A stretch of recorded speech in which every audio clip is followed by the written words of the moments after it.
welcome. If you are watching and listening now, it means you have chosen to give yourself a pause, a moment entirely your own, away from the noise of the day.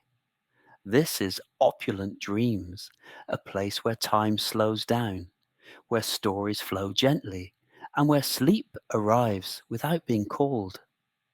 Tonight, I have the privilege of guiding you slowly towards rest. There is nothing you need to do. Simply listen and let go. If you wish, you can support this journey with a small gesture by following the channel, liking this video, and leaving a comment telling us where you are watching from tonight. A quiet way of being present together, even from afar. For now, though, this time is yours. Lower the lights. Settle into a comfortable position. Allow your body to find its own balance. Soften your breathing. There is no need to control it. Just allow it to slow down. The world can wait. Your worries can remain outside this night. I wish you a deep, elegant, natural rest. Let yourself be gently carried.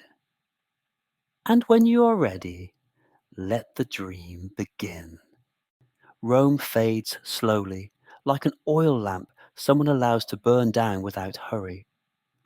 The sun has already fallen behind the 7 hills, and the sky still holds a golden glow, almost liquid, sliding over the red-tiled rooftops and the white columns of the Palatine Hill. It is the month of July, and the heat of the day withdraws gently, leaving in the air a warm scent of sun-baked stone, jasmine, and pine resin. High on the hill, where the most powerful man in the known world lives, everything breathes an unusual calm. There are no shouts, no hurried footsteps, only the soft sound of leather sandals on polished marble, the distant splash of a fountain, and the fading song of cicadas that refuse to fall silent.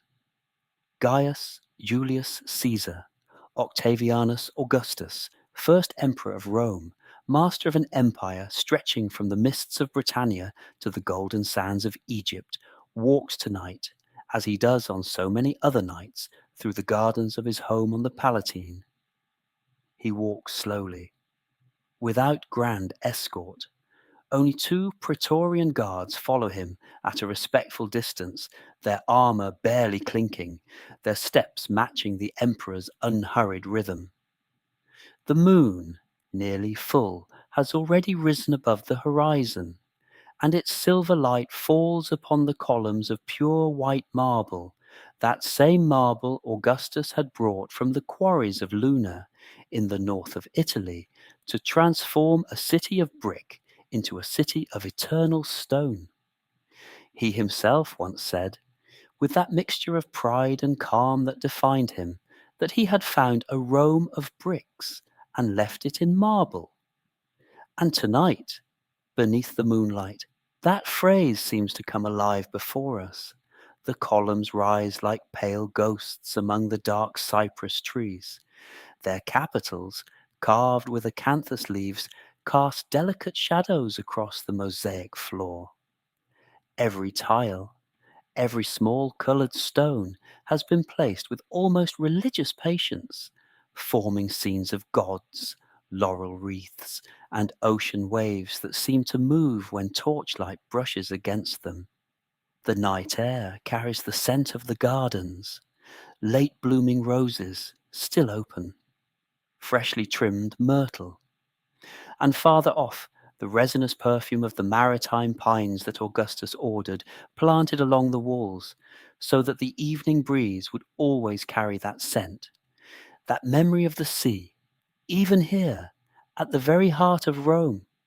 He pauses beside a small marble fountain, where the water falls with a steady, hypnotic sound, like a slow breath that never tires. The emperor lingers there a moment, watching the moon tremble and reflect upon the surface of the water. The guards, further back, remain still among the columns. Their silhouettes stand out against the silver light, like statues that belong to this eternal garden. One of them, the younger of the two, glances up at the sky, at the stars beginning to appear over Rome, and thinks perhaps of the strange fortune of living such a calm, beautiful night in service to the man who changed the destiny of the world. Augustus resumes his walk. He passes beneath the porticos, those long covered galleries where, during the day, senators and ambassadors wait for audience, and where now, at night, only the echo of his own footsteps accompanies him. The stone beneath his feet still holds a trace of the day's warmth, a soft heat rising from the ground like the earth's own gentle breath. Beyond the porticos, the Palatine opens toward the city. From there, Rome stretches out like a sea of rooftops, dotted with small lights, oil lamps flickering in windows, torches marking the path of some late traveller. The river Tiber, invisible in the darkness, is sensed only by a different kind of breeze, more humid, rising up from the valley below. The emperor breathes deeply. The night air of Rome carries its own particular flavour: marble dust, night-blooming flowers, distant smoke from hearths, and that deep silence that only comes when an entire city, exhausted by the day's heat, finally begins to rest. This will be a long, peaceful night, like so many others on the Palatine. And as Augustus walks slowly among moonlit columns, the rest of Rome already sleeps, protected unknowingly by the silent shadow of the man who transformed it forever into a city of marble. One might imagine that the richest and most powerful man in the ancient world would live surrounded by boundless luxury, constant excess, a life devoted entirely to pleasure without limits. And yet, those who knew Augustus closely understood the truth was quite different, far simpler, and perhaps, for that very reason, far more fascinating. The emperor slept in a modest room, at least by comparison with the grandeur of the rest of the palace. Its walls were decorated with delicate frescoes, garden scenes painted with such mastery that they seemed like windows opening onto an eternal paradise. But the bed itself was simple, low, made of dark wood, covered with fine wool blankets without the gold and ivory ornaments one might expect. It is said that Augustus often suffered from insomnia, and that long nights found him awake, listening to the silence of the house, waiting patiently for sleep to come. Perhaps for this reason, his servants always kept a small oil lamp burning beside his bed, a dim, steady light that cast soft shadows across the painted ceiling, helping to calm his mind before sleep finally arrived. When sleep eluded him completely, he would send for a reader, an educated slave who would recite to him in a low voice fragments of poetry or calm passages of history until the soft voice and unhurried rhythm of the words carried him, little by little, toward rest. His days began early, just as the sky over Rome's hills began to lighten. There were no fanfares, no trumpets, no noisy ceremonies, only the discreet movement of servants, the aroma of freshly baked bread rising from the kitchens, and the distant sound of the city slowly waking beyond the walls of the Palatine. Augustus dressed simply. His tunic, though made from the finest wool of Gaul, did not display the extravagant embroidery that other men of his rank might have preferred. It is said that his own sisters and his wife, Livia, wove and made many of his garments themselves, a gesture that blended the oldest Roman tradition with family affection, and one he wore with quiet pride, almost like a talisman against the excesses of power. His mornings passed among matters of state.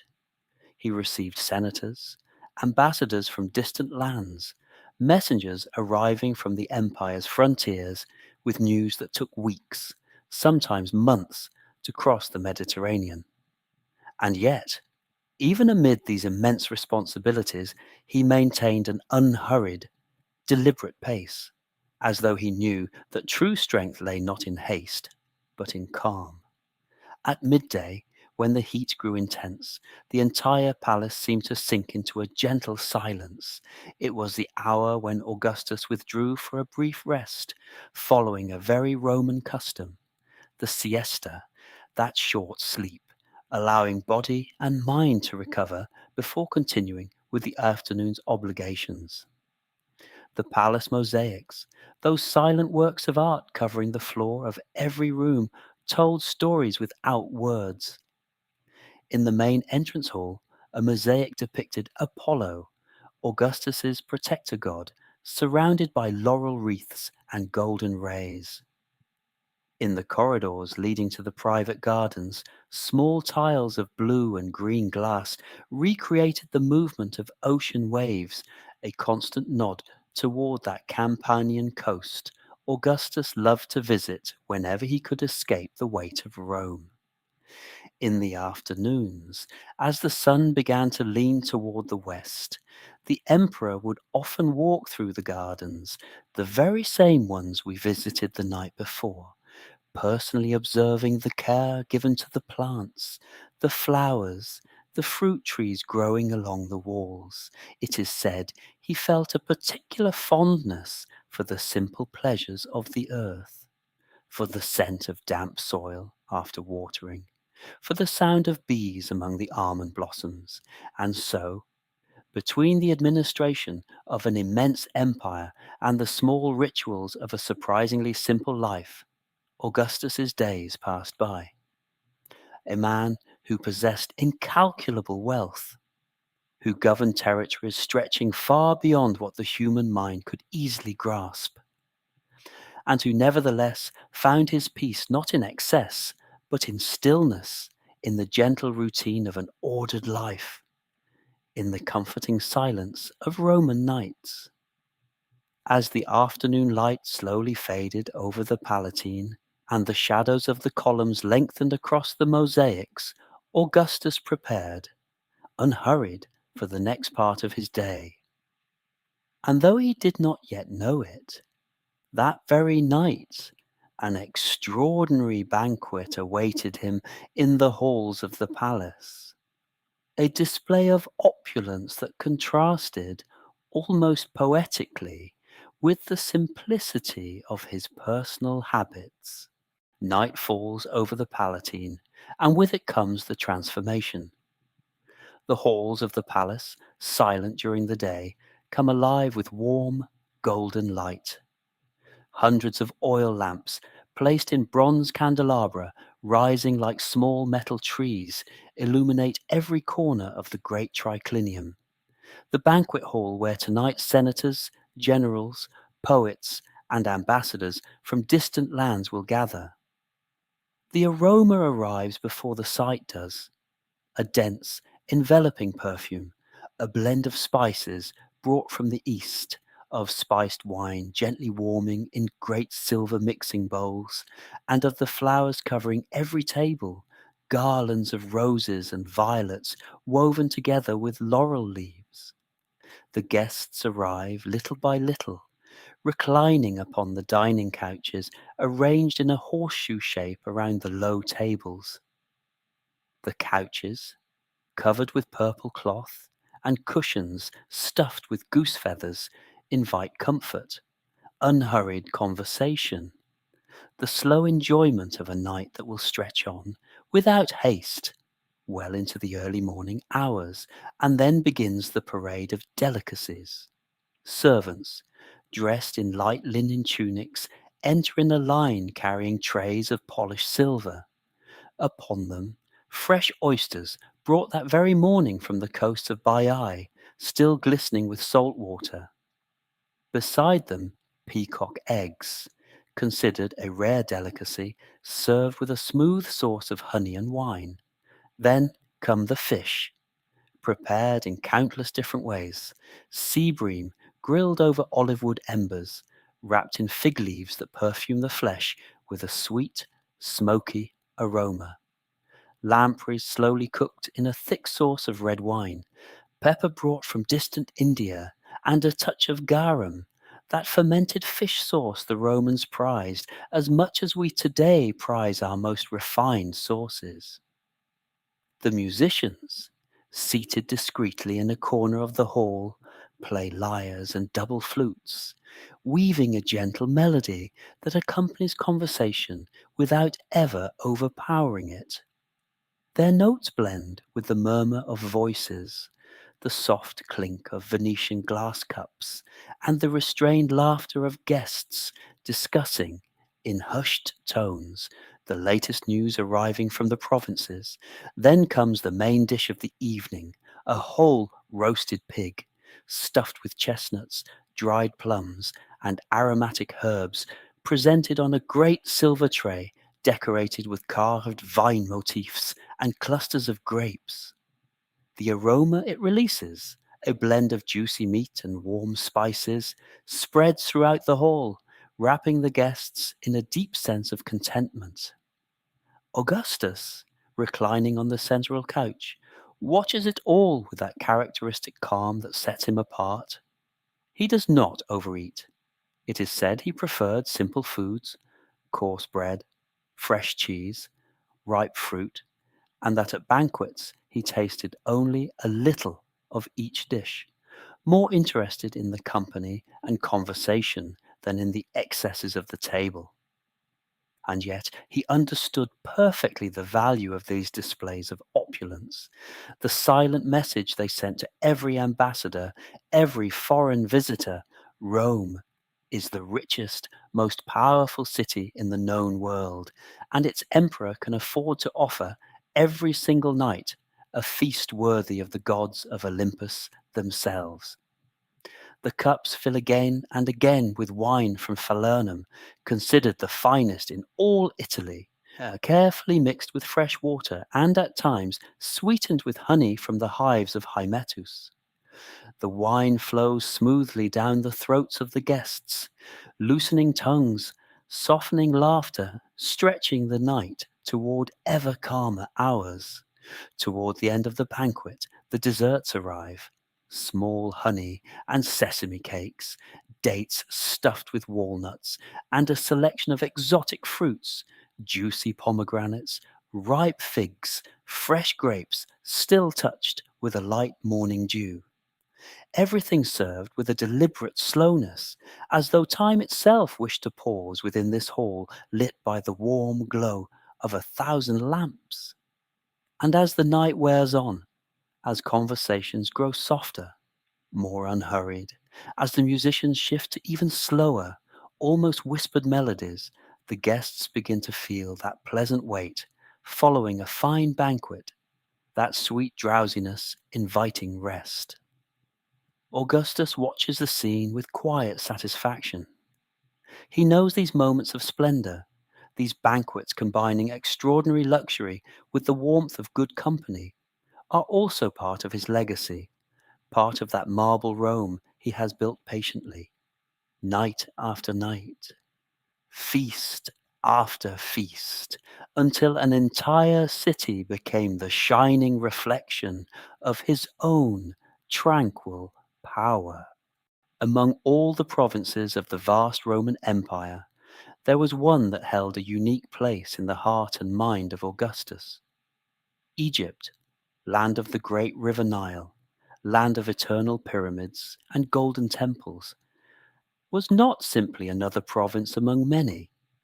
It was, in a very real sense, his most personal possession, his most treasured prize. After the conquest of Egypt, after the fall of Queen Cleopatra and the final defeat of Mark Antony, Augustus made a decision that surprised many in Rome. He did not hand over the governance of this rich, fertile land to the Senate, as was customary with other conquered provinces. Instead, he chose to rule it directly, through a prefect of his absolute trust. a man of equestrian rank who answered to him and to him alone. This decision turned Egypt into something resembling a private domain of the emperor, a land whose riches flowed directly into his personal treasury, bypassing the usual oversight of the Roman Senate. And the riches flowing from the Nile were, truly, beyond counting. Let us imagine, for a moment, the banks of the great river during the annual floods. The waters of the Nile, laden with fertile silt, spread gently over the fields, leaving behind dark, rich soil capable of producing wheat harvests so abundant that Egypt became, almost overnight, the principal breadbasket of the entire Roman Empire. Enormous ships, loaded to their limits with golden grain, set sail from the port of Alexandria each season, crossing the Mediterranean toward Rome, ensuring the city, with its population of over 1 million people, would never know hunger. This control over Egyptian grain granted Augustus a silent but absolute power, a power no senator, however wealthy or influential, could ever match. But grain was only the beginning of this extraordinary wealth. Alexandria, the jewel of Egypt, shone like no other city in the ancient world. Its wide, straight streets, laid out with geometric precision, were lined with buildings of marble and granite. Its great lighthouse, one of the wonders of the known world, guided ships each night toward the harbour, its light visible for many miles across the dark waters of the Mediterranean. In the temples and palaces of Alexandria and throughout the land of the Nile, treasures beyond imagination were kept.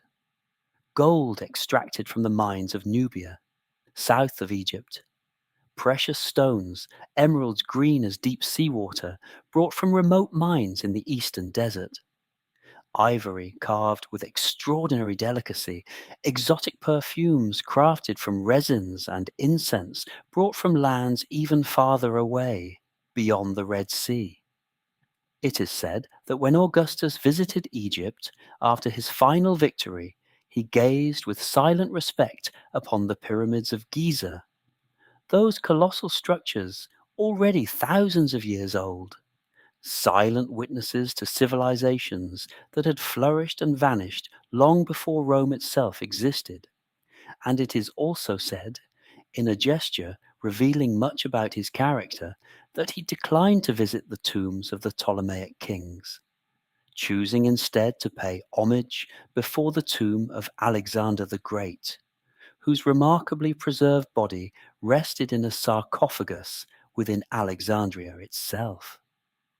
All this immense wealth, this constant flow of gold, grain, and treasure, sustained in great part the splendor we have seen in earlier chapters. The white marbles of the Palatine, the extraordinary banquets, the perfumed oil lamps lighting every Roman night, all found their origin, in part, in the generous waters of the Nile and in the fertile soil, its annual floods renewed without fail. And yet, far from the dazzling brilliance of Alexandria, Egypt also held a stillness all its own, a serenity quite different from that of Rome. The nights along the Nile, those who knew them say, held an almost magical calm. The river flowed smooth and silent beneath a sky thick with stars, far more numerous and brilliant than those visible from the hills of Rome. And the air, warm even at night, carried a particular scent, a blend of sun-warmed sand, lotus flowers opening only beneath moonlight, and the fresh water of the great river that had given life to this ancient civilization. Augustus, it is said, held these Egyptian nights in his memory with special fondness, a quiet recollection amid so many responsibilities and so much wealth. And though his true home would always be Rome, the land of the Nile would remain forever his most personal treasure, his most intimate domain, the silent source of much of the splendor that defined his age. When the weight of Rome grew too heavy, even for the shoulders of the most powerful man in the world, Augustus found refuge in a place far removed from the bustle of the Forum and the intrigues of the Senate. That place was the island of Capri, a small paradise suspended between sky and sea off the beautiful coast of Campania. The journey there always began the same peaceful way: an imperial galley, its white sails gently filling with the sea breeze, departed from the port of Puteoli, gliding across the blue waters of the Bay of Naples. Augustus, reclining beneath a linen canopy that shielded him from the sun, watched in silence as the coastline slowly receded, as the green mountains of Campania blurred into a distant line on the horizon, while the rocky silhouette of Capri drew nearer, majestic, through the light midday haze. The island always welcomed him with the same unmistakable scent, a blend of sea salt, wild rosemary growing among the rocks, and Mediterranean pine, its branches leaning gently over the cliffs, as though reaching to touch the turquoise water many meters below. The imperial villa, built upon one of the island's highest points, offered views that left even the most seasoned visitors breathless. From its white marble terraces, the eye lost itself in an endless horizon of deep blue sea, dotted here and there with small fishing boats, their triangular sails swaying gently in the wind. Augustus especially loved the afternoons at Capri, when the day's heat began to fade and a cool breeze rose from the sea, carrying with it the salty scent of the water and the constant, hypnotic sound of waves breaking against the villa's private cliffs. That sound, that eternal rhythm of sea against rock, became the constant soundtrack of his days on the island. In the mornings, as the sun barely began to warm the stones of the terraces, the waves arrived soft, almost whispering, like a slow, deep breath. At night, beneath the silver light of the moon, that same sound grew more present, more enveloping, accompanying every thought, every moment of stillness the emperor allowed himself. It is said that Augustus spent entire hours simply watching the sea from these terraces, needing no company, no conversation. Only himself, the constant sound of the waves, and the tranquil vastness of the Mediterranean stretching as far as the eye could reach. The nights at the villa held a particular magic. Servants lit small oil lamps along the terraces, their flames sheltered from the sea wind by delicate coloured glass, casting soft reflections of amber, blue, and green across the white marble. The emperor, wrapped in a light tunic, would recline upon couches piled with soft cushions, watching as the stars appeared, one by one, across the dark Mediterranean sky. The sound of the sea never ceased, wave after wave, in a steady, comforting rhythm. The waters broke gently against the rocks far below the villa, creating a natural melody that seemed to calm any worry, any weight Augustus might carry from his duties as emperor.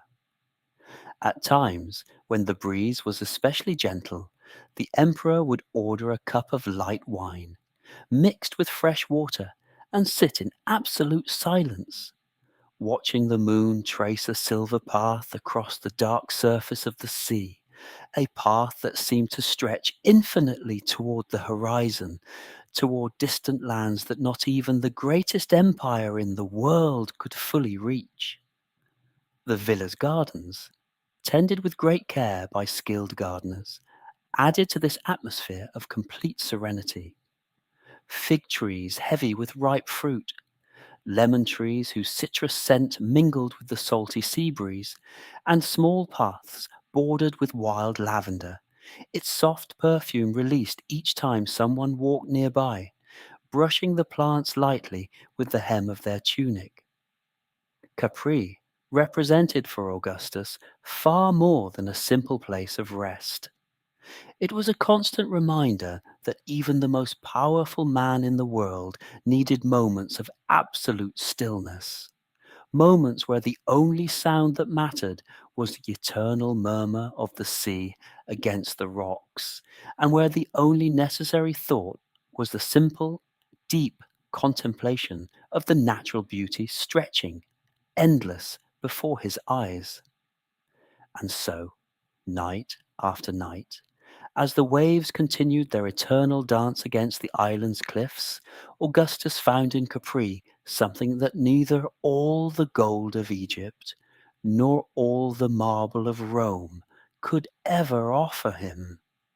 The true peace of a moment of absolute stillness facing the calm vastness of the Mediterranean Sea. There exists a place within the walls of the palace on the Palatine where time seems to stop completely. A private garden, tended with almost religious devotion, where Augustus found, even without needing to travel as far as Capri or the Campanian coast, a small piece of that Mediterranean serenity he loved so deeply. This garden stretched behind the emperor's private chambers, shielded from curious eyes by tall walls covered in dark ivy. Within its boundaries, every plant, every tree, every fine gravel path had been arranged with careful thought, a perfect balance between wild nature and Roman discipline. Olive trees held a central place in this small paradise, trees with twisted trunks and silvery leaves, some transplanted from family estates in the hills near Rome, others grown directly in the garden's rich soil over decades. When the evening breeze blew gently through their branches, the silver leaves rustled with a particular sound, a soft, steady whisper that many compared to the distant murmur of the sea. Beside the olive trees, maritime pines rose tall and stately, their broad crowns spreading like natural umbrellas, offering cool shade during the hottest hours of the day. Their resinous scent, warm and slightly sweet, mingled with the perfume of the aromatic plants growing around them. Rosemary, thyme, wild lavender, all arranged in small clusters that released their fragrance whenever the sun warmed their leaves or whenever some distracted hand brushed against their branches in passing. Augustus often walked through this garden during the late afternoon hours when the golden light of the setting sun filtered through the branches of the trees, creating a shifting mosaic of light and shadow across the gravel paths.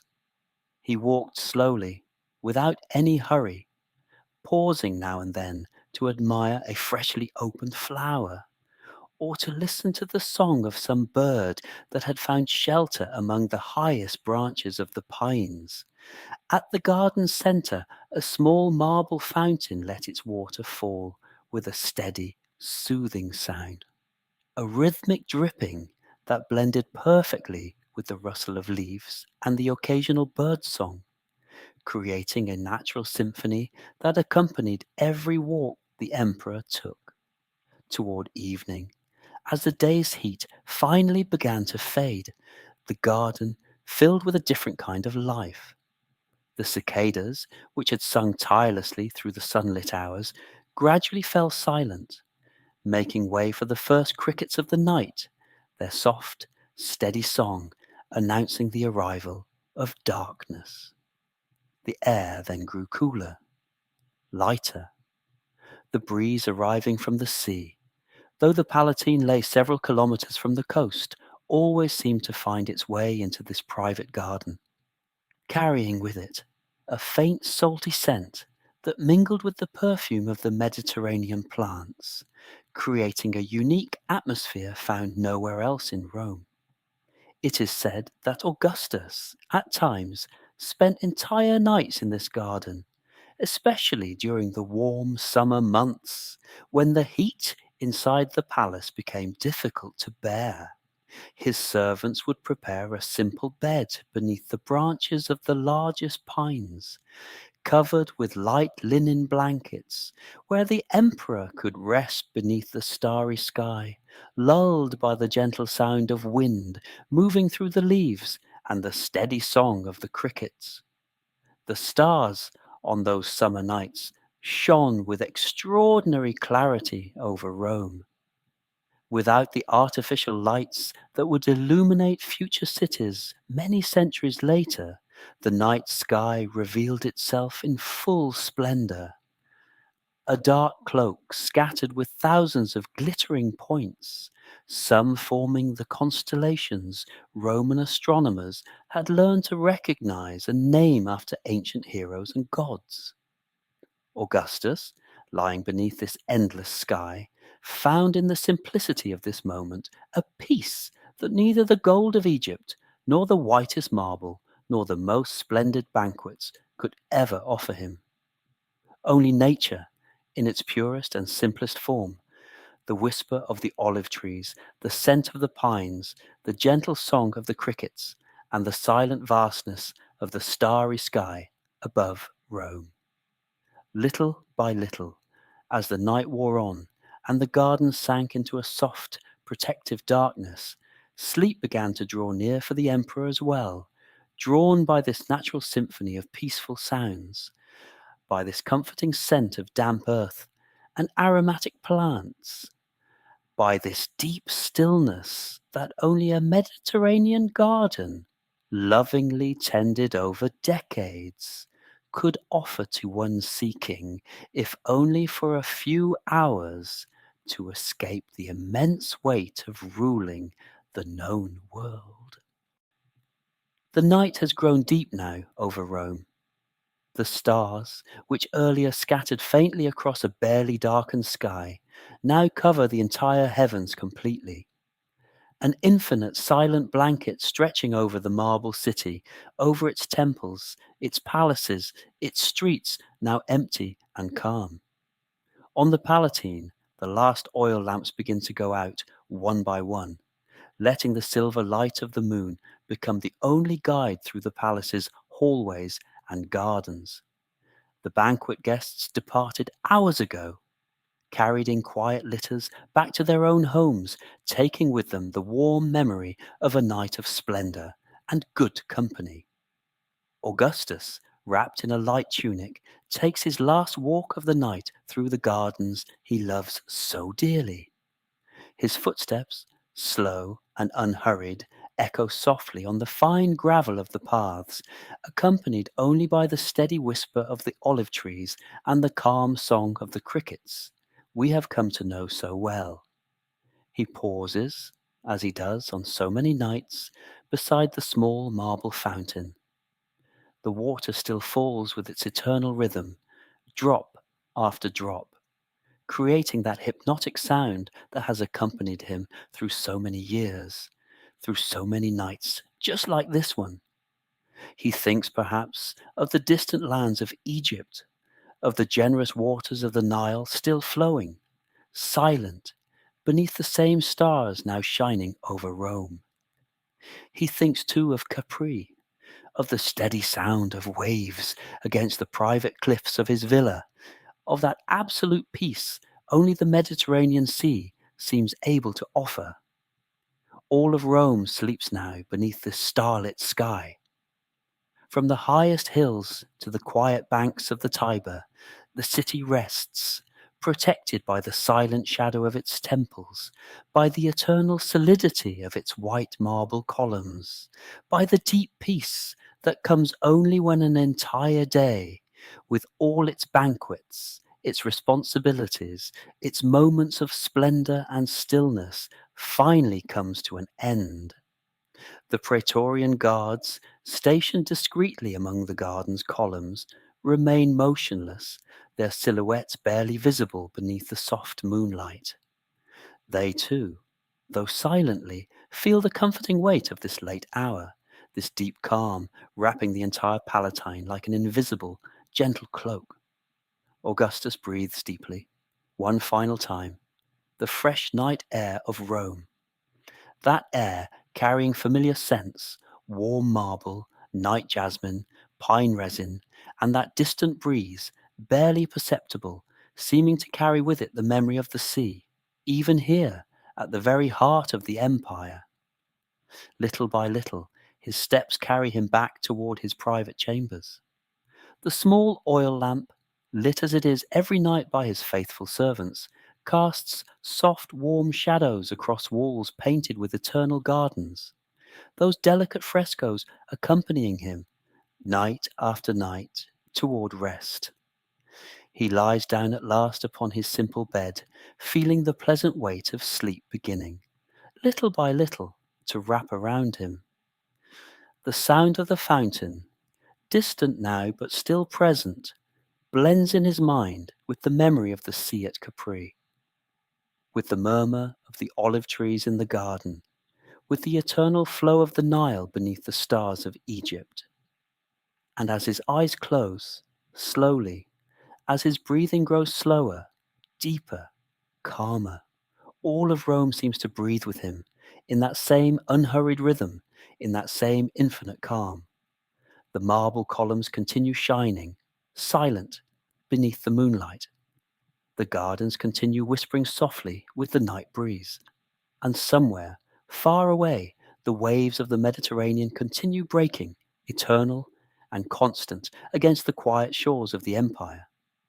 Rome sleeps, Augustus sleeps, and the night, generous and silent, wraps everyone alike in its infinite blanket of peace, while the stars continue shining, eternal, over the marble city he himself built, stone by stone, dream by dream, until it became the perfect, serene reflection of his own rest.